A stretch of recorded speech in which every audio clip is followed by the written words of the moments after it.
Dans l'épisode de Demain nous appartient du lundi 12 septembre, Georges, Maëlle El Ajaoui, explique à Martin, Franck Monsigny, et Sarah, Camille Genot, que celui qui a hacké leur serveur s'est fait passer pour un ordinateur de la Guardia Civile espagnole afin de faire comme si les policiers français et espagnols échangeaient des informations. Surtout, Georges fait une troublante découverte, le hacker a saboté l'attaque et a laissé un mystérieux code. Il s'agit du prénom Timothée écrit à l'envers.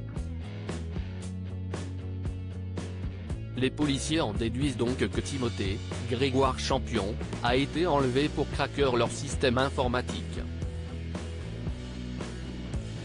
Et il ne leur a pas donné davantage d'informations parce qu'il est surveillé. Saboter l'attaque lui permettait de gagner du temps, puisqu'il sait qu'il se fera tuer à la seconde où son ravisseur n'aura plus besoin de lui. Désemparé et désespéré, Victor, Farouk Bermouga, ne veut pas se résoudre à rester les bras croisés. Il a donc activé son propre réseau pour retrouver son fils. Damien, Adrien Robe, lui, a retrouvé le téléphone du kidnappeur et a pu récupérer une partie de son historique de bornage.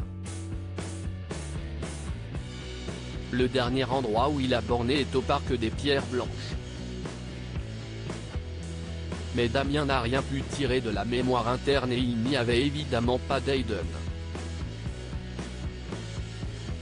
En revanche, il a envoyé au labo une substance étrange qui était collée sous les touches.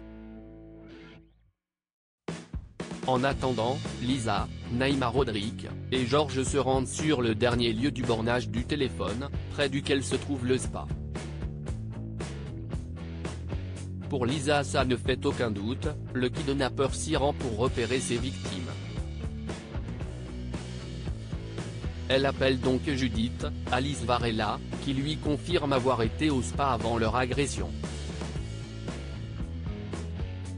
Les policiers interrogent donc Valentin, Thibaut Cateline, qui travaille à l'accueil en intérim depuis quelques semaines.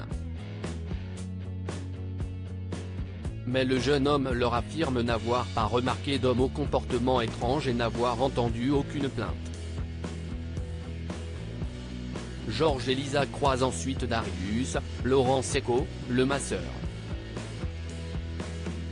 et pompier volontaire, qui de surcroît porte des Rangers.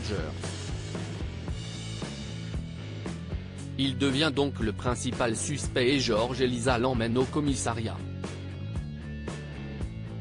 Sauf qu'il semble faire fausse route. À la coloc, Valentin cache dans un sac une paire de chaussures qui ressemble fortement à des Rangers, mais aussi une clé USB. Il copie sur cette clé des photos. Sur l'une d'elles, on aperçoit Judith allongée sur le sol inconsciente mais elle n'était pas encore déshabillée. Tout porte donc à croire que Valentin est l'agresseur d'Elsa, Bertil Boro-Turquin, et de Judith ainsi que le ravisseur de Timothée. Aurore prend un malin plaisir à se jouer de Nordine. Le superviseur d'Emma pour ses travaux d'intérêt général a contacté Raphaël, Jennifer Loret, pour lui faire part de sa colère. La jeune femme, Luna Lou, a eu plusieurs retards et il juge son comportement déplorable affirmant qu'elle en fait le moins possible. Emma s'insurge. Elle se tient à carreau et n'est arrivée en retard de 5 minutes qu'à une seule reprise. Raphaël lui promet donc qu'elle va tout faire pour lui faire changer d'association pour ses TIG. De son côté, Alexandre Brasseur, a réuni tous les justificatifs pour relancer son association de défense de la faune et de la flore. Emma pourrait ainsi avoir une mission d'utilité publique à effectuer dans le cadre de sa peine. Et puis, cela a du sens pour Alex Dider, quelqu'un qui a besoin d'une deuxième chance.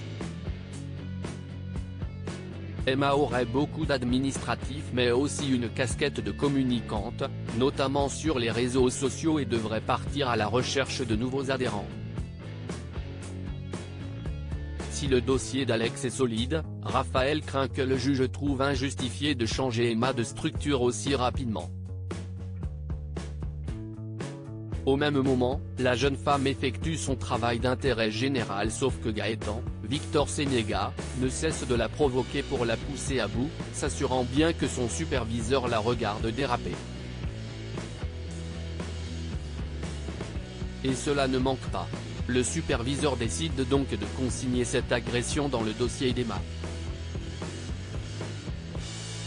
Mais les nouvelles sont bonnes pour la lycéenne qui va bel et bien pouvoir effectuer ses TIG dans l'association d'Alex. Elle est aux anges.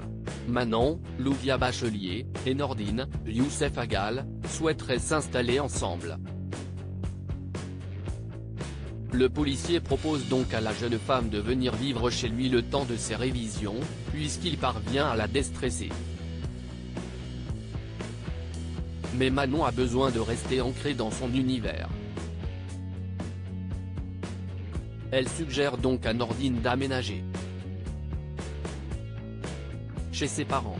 Ce qui est, dans un premier temps, loin de ravir ce dernier, qui a du mal à s'imaginer vivre chez sa supérieure hiérarchique. Finalement, Nordine se laisse convaincre. Et même les moqueries de Sarah ne lui font pas changer d'avis.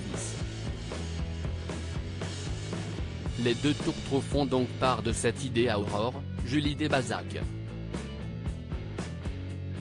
Après avoir taquiné le couple, Aurore accepte que Nordine s'installe chez eux jusqu'à ce que Manon passe son concours. William, Kamel Belghazi, lui, est sur la défensive. Il prend sur lui, car il n'a pas envie que sa fille lui fasse la guerre, il sait parfaitement de quoi Manon est capable. Toutefois, il reconnaît que Nordine a l'air sympathique et réalise qu'il n'a jamais vu sa fille aussi amoureuse.